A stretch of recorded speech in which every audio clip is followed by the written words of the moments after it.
toutes, bonjour à tous, et bonne année à tout le monde. J'espère que vous avez passé de bonnes fêtes de fin d'année, et justement, c'est de ça qu'on va parler des fêtes de fin d'année, et surtout de vos cadeaux. Des cadeaux que vous avez reçus lors de Noël, et on va voir ensemble comment éviter que vos cadeaux connectés puissent vous espionner contre votre gré. Vous êtes sur Codable, c'est parti. Ce dernier point qui va retenir notre attention. En effet, comment ces machines vont-elles bouleverser notre vie ?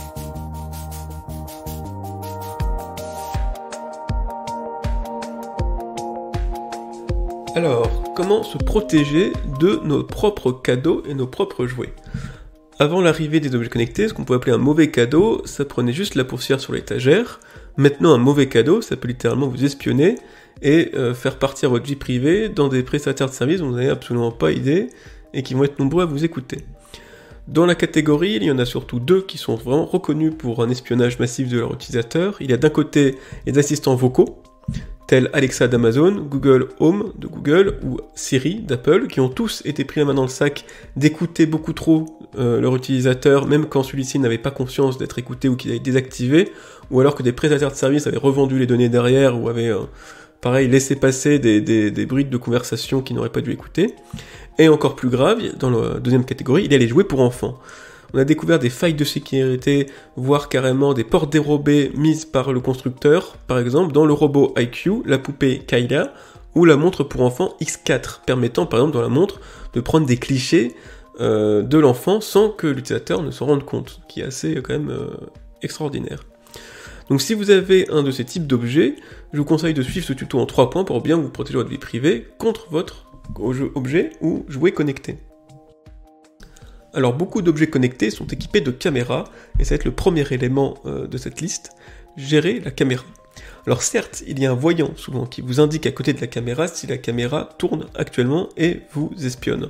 Mais ce système peut facilement être contourné, et même éteinte, la caméra peut fonctionner et vous espionner. Donc le voyant, c'est bien, c'est indicatif, mais ce n'est surtout pas une source fiable pour être sûr que la caméra n'est pas en train de vous espionner. On peut très bien reprogrammer l'objet, ou contourner la sécurité, pour activer la caméra et pas le voyant. Les deux sont possibles. Donc pour garantir votre vie privée, ça sera à vous d'obstruer la caméra, par exemple en utilisant un bout de scotch.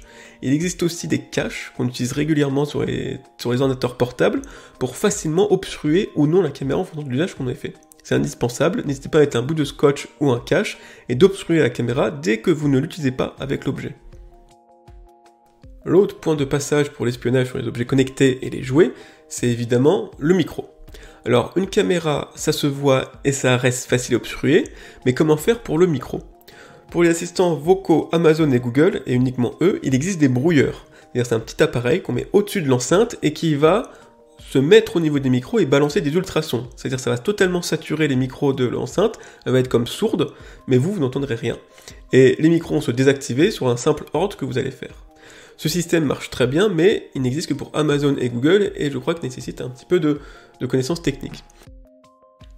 En dehors de ces deux cas précis, c'est-à-dire les enceintes Amazon et les enceintes Google, il faut la manière forte, c'est-à-dire il faut débrancher l'appareil totalement pour être sûr que le micro n'est plus sous tension.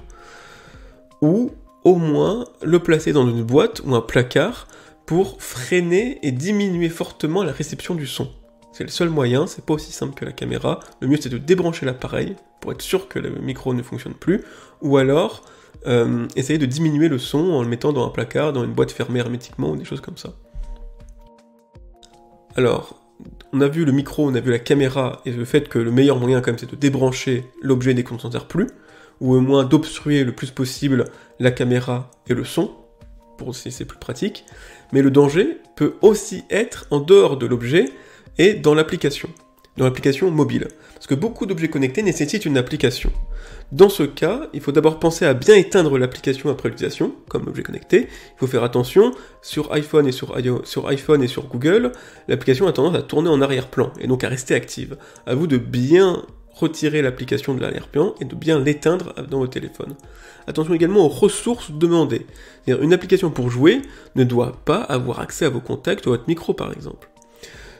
Je vais aller voir par exemple dans l'application Sphero, qui est un petit robot connecté pilotable depuis smartphone, et l'application de robot Sphero demande un accès complet à votre GPS, donc à votre position, à votre caméra et à votre micro.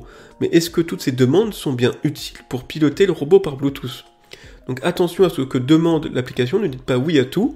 Si vous voyez que l'application vous demande d'accès aux contacts, à vos SMS, à vos appels ou à la caméra, refusez car ce n'est absolument pas nécessaire pour piloter un robot par Bluetooth. Voilà, c'est tout pour aujourd'hui pour ce podcast et ce tutoriel sur comment vous protéger de vos propres objets connectés reçus à Noël. Donc on l'a dit, il y a vraiment 2 domaines un peu qui se distinguent par leur espionnage de masse, les assistants vocaux et les jouets connectés. Dans les 2 cas, il faut faire attention à la caméra, ne pas hésiter à mettre un bout de scotch, au micro, ne pas hésiter à ranger l'appareil dans un placard ou autre, voire à débrancher. Le plus efficace, c'est de débrancher l'appareil dès qu'on ne s'en sert pas. Et l'autre danger qu'on y pense moins, c'est pas dans l'appareil, c'est dans l'application qu'on installe sur le smartphone, qui peut être un peu gourmande en vie privée et demander accès à vos contacts, à vos SMS, à vos appels, à votre position, alors que vous n'avez strictement pas besoin de ça pour piloter et utiliser l'objet connecté. Donc attention à ne demander que ce qui est nécessaire lors de l'application. Voilà, merci de m'avoir écouté et à très bientôt pour un nouveau podcast.